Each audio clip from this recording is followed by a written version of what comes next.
It's another edition of Time About the Movies, and we're looking at the last 4 weeks of 1990 this week.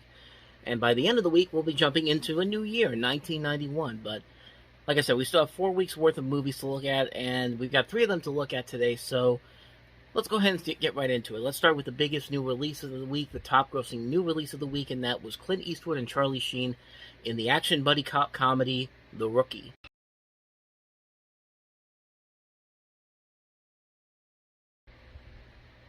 Maybe comedy's a little bit of an understatement here because judging by that trailer, I have no idea what the heck they were thinking when they made this movie.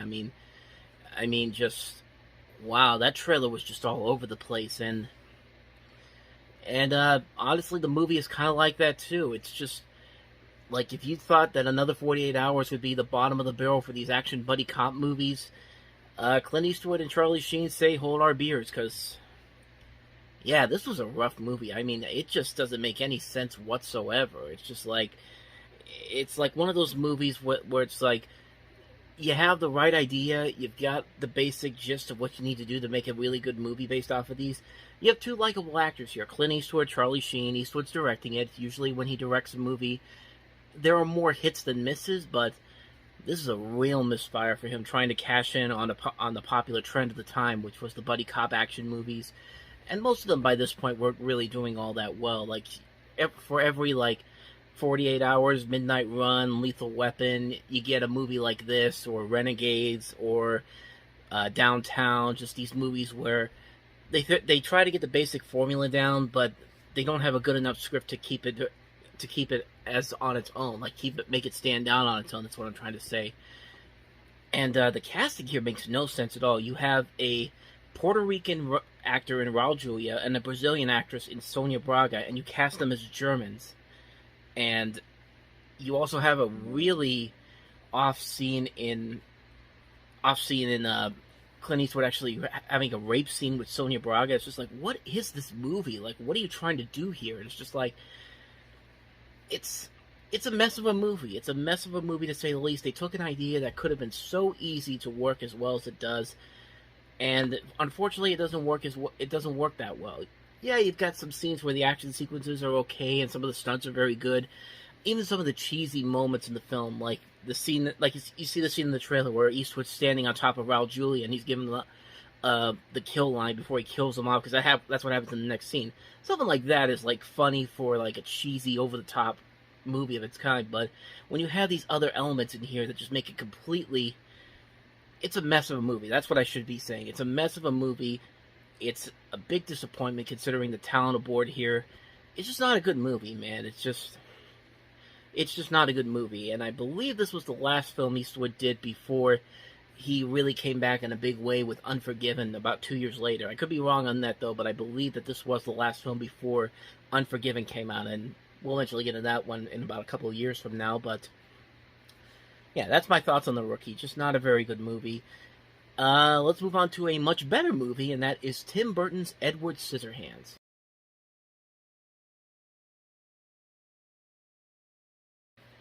So yeah, Edward Scissorhands would eventually be the first of many, many, many collaborations with Johnny Depp. And among other things, it was also Vincent Price's last film role before he died. It was also the fourth film that Burton and Danny Elfman worked on together. And this is coming off of Tim Burton's success with Batman and Beetlejuice. So but there was a lot of high expectations for this, and the movie really outlasted a lot of expectations that people have with this movie, because you see it in the trailers. It's visually gorgeous. This is one of the most visually impressive movies I've seen in a long time, and it's definitely right up Tim Burton's alley. This is what you'd expect from a guy like him. And great cast overall. You not only have Johnny Depp, who's very good in this, you have Winona Ryder, you have Diane Wiest, Anthony Michael Hall, and Kathy Baker, Alan Arkin, and the previously mentioned Vincent Price. But of course, but I like the chemistry between Winona Ryder and Johnny Depp. They work very well together.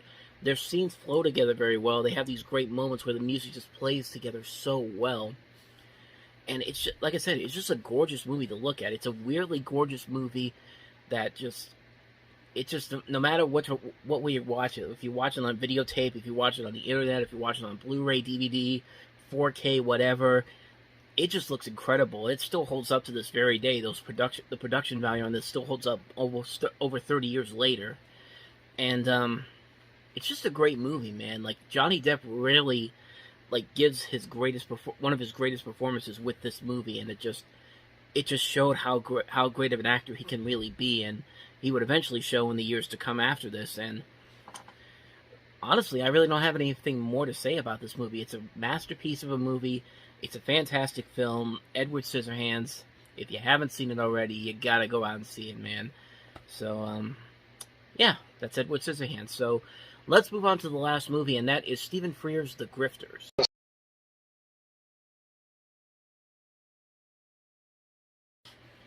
Yeah, for some reason I couldn't find a legitimate trailer from 1990, because that's what I usually like to use. I don't usually like to use reissue trailers when I show the clips from the movies, and I wanted to show the trailer for The Grifters, but I couldn't find one. So I think the one I picked up was a fan-made one, but you get kind of the basic idea of what the movie is from it, and it looked the closest to a trailer that you'd probably see in the 90s, at least to me, but either way you look at it, The Grifters is another fantastic movie.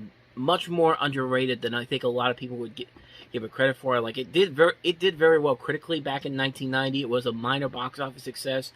It was even up for a couple of Oscar nominations. But you don't really hear a lot of people talk about this movie all that much. And it is a very good, well-made movie. John Cusack is really good here. Angelica Houston puts up an Oscar-caliber performance in this. Annette Bening is very good here. And it's just a great film noir movie. It's a great neo-noir thriller. Very well written by Donald E. Westlake. Stephen Frears does a great job directing it. You got the music of Elmer Bernstein in this. It's it's a wonderfully made movie. It's a movie like I said, I don't think a lot of people really know about, but you really should. The Grifters is definitely a movie that should be seen. I highly recommend checking it out. The Grifters. So with that said, that wraps up another edition of Time About the Movies. Next time around, 4 new movies to look at, including the sequel, Look Who's Talking 2, with the returns of Kirstie Alley, John Travolta, Bruce Willis, and the introduction of Roseanne Barr as a character in the movie. We also have Mermaids with Cher, Winona Ryder, and Bob Hoskins. And also Havana, Sidney Pollack's follow-up to Out of Africa, also with Robert Redford.